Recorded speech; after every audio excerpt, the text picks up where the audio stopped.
Nga aeroporti Nën Tereza në Tiranë me një fluturim charter drejt Nishit në Serbi. Ky është itinerari që kombëtarja do të përshkojë këtë paradite në prag të ndeshjes kundër Serbisë, e cila luhet më 11 tetor, ora 20:45 në stadiumin Dupočica të Leskovacit dhe vlen për grupin K kualifikues të Kupës së Botës 2026. Pas mbërritjes në aeroportin Konstantini i Madh në Nish, delegacioni shqiptar dhe skuadra do i drejtohen hotelit. Disa orë pushimi për kuqezin para se autobusi të drejtohet stadiumit në Leskovac. Që nga mbërritja në Nish, delegacioni kuqezi do të shoqërohet nga forca të shumta policie dhe një siguri e madhe për të shmangur çdo lloj kërcënimi nga huliganët serb. Frika më e madhe e organizatorëve është siguria dhe përsëritja e akteve të dhunës, si në 14 tetorin e 2014-s, kur huliganët serb u futën në fushë dhe dhunuan futbollistët shqiptar. Sot ora 16:30 Silvinjo dhe me gjas kapiteni Gjimshiti ose Hysaj, i vetmi që vijon tjetë në ekip që nga mbrëmja e Beogradit 2014 do dalin para medjave. Pas orës 17:30 ekipi do zbres në fushën e stadiumit Dupočica në Leskovac për të zhvilluar stërvitjen gjenerale.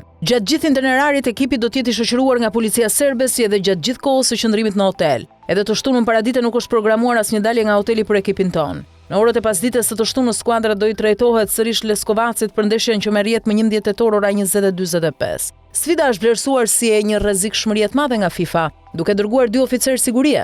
Veç zhvendosjes së sfidës nga Beogradi në Leskovac për shkak të frikës nga huliganët dhe klimës së tensionuar politike në Serbi, Federata Serbe e Futbollit nuk nxori në shitje asnjë bilet. 6500 tifozët serb në Leskovac do jenë me ftesa dhe të përzgjedhur për fshi futbollist nga akademitë e futbollit. Serbia është e dënuar që këtë duel ta zhvillojë me reduktim të 20% të kapacitetit të stadiumit. Në bazë të një marrëveshje mes dy federatave, në ndeshjet Serbi-Shqipëri dhe Anasjelltas nuk do të ketë tifoz kundërshtar. Pas 5 sfidave të luajtura në grupin K kualifikues të Kupës së Botës 2026, Anglia me 15 pikë mban kreun duke lënë pas Shqipërinë me 8 pikë. Serbia me 7 pikë ndodhet në pozitën e tretë, por ka një ndeshje më pak. Më pas vin Letonia 4 pikë dhe Andorra me 0 pikë. Një ditë më parë, Ministria e Punëve të Brendshme serbe bëri me dije se në pikën e kalimit kufitar të Merdarës u arrestua një 53 vjeçar shqiptar, pasi në furgon kishte 5 çanta me veshje dhe simbole kombëtare kuqezi. Sipas policisë serbe, destinacioni ishte Leskovaci, por në ndeshjen e së shtunës nuk do të ketë asnjë tifoz shqiptar në stadium.